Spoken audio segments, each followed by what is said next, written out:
Hello and welcome. So today I want to show you how I use a functional reading journal. As you are setting up your reading journal, one of the things to think through is, what is the purpose of this reading journal? If you are somebody who wants to be able to go back and kind of sort and track what you've read, you may want to consider just creating a spreadsheet. And that way you are able to search by author or by the book title or even by subject. I mean, with a spreadsheet, you can categorize in whatever way you want. I am a planner person. I love pen to paper. It helps me to process and remember things a little bit better. And so by writing the titles down in a book, it just helps to kind of solidify that experience and just remember better that I've read a book, especially if it's a book that maybe wasn't super memorable or considered to be a favorite or a book that I hated. For some of those books that were just fine, it does help me to just remember them a little bit better. This is the 4th year that I will be using this Archer and Olive bullet journal. It is in an A5 size, and I will be sure to put the GSM of the pages up here and also below. I chose this one a few years ago. It has this really nice linen cloth cover. It's got a teapot on the cover. I also really like this color. It's got the pen loop. I rarely use it though. The pen that I use is a uniball 0.38 and it is a jetstream. It's just a regular ballpoint pen, but I do love the 0.38 really small size. It's not a gel pen because I find that gel pens smear really easily in bullet journals. The reason why I am focusing on this being a functional reading journal versus just a regular reading journal is because that there are people out there who have beautiful reading journals. They have a lot of beautiful art in them. They've got the covers of the book that have been scanned and printed out and cut and pasted into the book, and then beautifully handwritten reviews that are in there. I just, at this point in my life, don't have time for that. And so I just want a reading journal in which I am tracking the books that I have read in the month that I've read. I do try to do an end of year wrap up where I do the data of what books go into what genre and are they adult, middle grade, or young adult, just so I can see year over year what the trends are in my reading life. I have just this page where as I collect stickers, I add them in here. My favorite is the owl. So here is my index. I had an old book that I could use for some of the scrap pages in here. I just did a regular just tearing method and I stamped this with stamps and black ink, archival ink. And then I went through and actually wrote the page numbers down in the bottom corner, and then I tied those page numbers here with the categories. So I have a monthly TBR area. I also have a specialty list section. Then I have a key for how I'm scoring the books that I've read as like a review. And then I have the record for the 2022 reading year, 2023 reading year, and the 2024 reading year by month. And then I have 12 more pages set up for the 2025 books that I've read in a monthly format. And then I have one last page where I've collected my data. So here's January. It's a really simple method. For all of these months, I just get a sticky note for the upcoming year.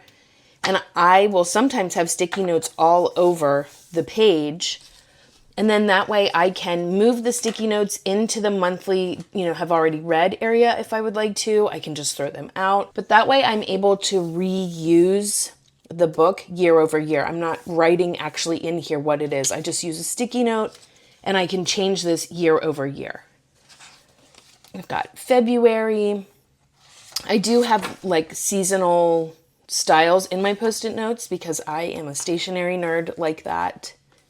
And I've got just a couple books. This is where I will put maybe new releases I'm really interested in. It's where I will put books that I have heard about that I want to make sure that I read. And if I open the book and it's like, oh, set in the summer or in July, then I would make sure that I put it in the month that I want to read it in because I am a seasonal reader. If I have already tried the book and DNF'd it, as I did sadly with The Tainted Cup, it doesn't mean that I need to get rid of the entire Post-it note. I just cross it off. Or I've actually read some of these this October, so I've just crossed them off. But this list is from last year, and it will just move into next year. Same with this list. I'm hoping to have this crossed off soon. And then here is the specialty reading list. Again, I just stamped it on an old book page and did some rippings. I could put some designs on here, but again, as this is functional and a way for me to just keep records without spending too much time, I so far have left that blank. This has come from my previous journal. Because it's Elizabeth Goudge and I'm reading her books and also collecting her books, I just wanted to keep this. And so I just ripped that out and just washi taped it in. So as I am mentioning Elizabeth Goudge and cutting that page out, I just wanted to share what I have done in the past also. You don't necessarily need a, Archer and Olive bullet journal or a really fancy book with high GSM. You can just get a regular notebook. You could get a spiral notebook. And that's often what I've done in the past. And so I literally just have the year. I did do this. You can see the tabs. I did organize this by genre. The beginning genre is adult books, and then I've got middle grade, which was the bulk during that time that I was reading. So this just kind of tracks the books that I read from the years 2017 until 2021, and it's just a list. And then in the very back, this is where I tracked doing readathons and books that I was interested in reading and TBRs and all of that. And then in the back, I just have the list of how many books that I have read. But you can see it is not beautiful. It is kind of scribbly, but that works fine too. So then this is, again, the specialty list section. So I have authors that I want to read. This is a list of books that I have on my shelf that I want to read. So I have a goal that if I have a book on my shelf, I have actually read it. I know that sounds probably remedial to a lot of people, but there is a difference between book collectors and readers. There are some people that really enjoy book collecting, but of course cannot read all of the books that they're able to collect. I would like to be both a book collector and a reader of those books. And so these are books that I've collected that I have not yet read that I would like to. This also is the same concept. I've got some short stories, books on my shelf that I haven't read by Bradbury and Poe. I have some omnibus books that I have not finished all the readings in, which with Agatha Christie and Dorothy Sayers and Rosamund Pilcher. So I just wanted a place where as I head into the next year, I have that list right in front of me. I also have readathons. Again, this is usually full of sticky notes as readathons come up. For now, as we're heading into the year, there's only one right now that I'm interested in, which is reading the selected journals of Emma Lyon. Jen's Reading Life is hosting that, and so I will probably join that read along. Those books are actually on Kindle Unlimited, so makes it pretty convenient. New releases. So if you watch my channel, you know I have book subscriptions. And so this is where I'm tracking what the book subscription choices are for the month. So this is where I keep that list to know if I want to purchase that or if I want to skip for the month. This is the place where I am keeping a list of the series that I want to continue. I'm actually going to do a whole other video on that. This is a miscellaneous area. I love my Howl's Moving Castle sticker.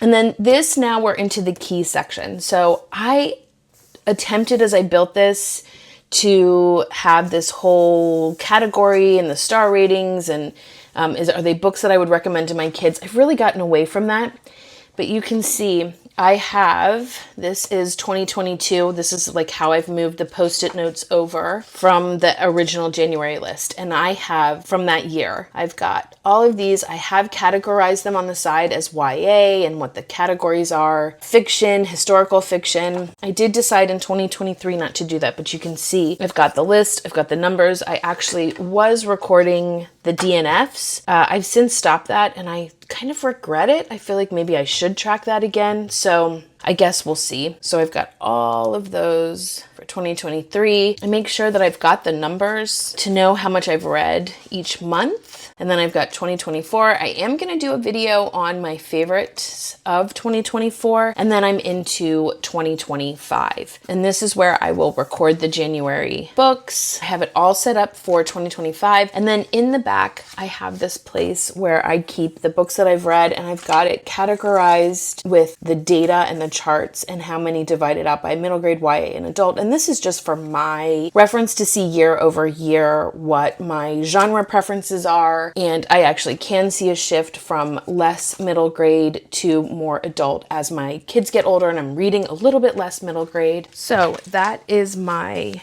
reading journal that I use functionally. I have a secondary method for tracking books, and that is an album on my phone where when I complete a book, I take a picture of it and I keep it in a folder in my Photos app. And so I have a folder for the last few years where when I have finished a book, I take a photo, put it in that folder, and then that's another way that I can actually track and verify that the number of books and what I've read in here matches with what is on the photo albums in my phone. So it's just a second way to kind of check and make sure that my count is correct and that I haven't forgotten anything, which of course could happen, but for the most part, I use that. And I keep those photos. That also helps me if I'm trying to think of video content. I sometimes will just scroll through my photos and think to myself, oh, that's right. Maybe there's a theme there. Maybe there's something that I can share there.